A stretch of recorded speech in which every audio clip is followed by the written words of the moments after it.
Apat na high-value individuals ang naaresto na mga operatiba ng Nueva Ecija Police Provincial Office sa magkakahiwalay na anti-illegal drug operation sa Cabanatuan City. Sa operasyon sa Barangay Lagare, naaresto ang dalawang lalaki at nakumpiska ang mahigit 5.6 kilo ng pinaniniwalaang marijuana, 305 gramo ng marijuana kush at ilang vape products na naglalaman ng cannabis vape products. Tinatayang 1.5 milyon ang kabuuang halaga ng mga nakumpiska na iligal na droga.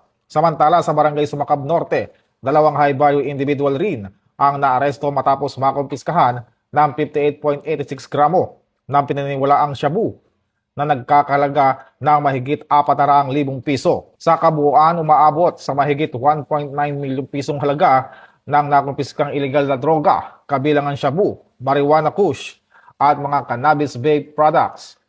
Ayon kay Police Colonel Richie Clarabal, Provincial Director ng Nueva Ecija Police Provincial Office, malaking hakbang ang operasyon sa kampanya laban sa illegal na droga. Naharap ngayon ang mga sospek sa kasong paglabag sa Republic Act 9165 o Comprehensive Dangerous Drug Act of 2002. Mula po dito sa himpilan ng Pambansang Pulisya ng Pilipinas, ako po si Patrolman Adrian Dayaw, nagbabalita bagong PNP para sa bagong Pilipinas, serbisyong mabilis, tapat at nararamdaman.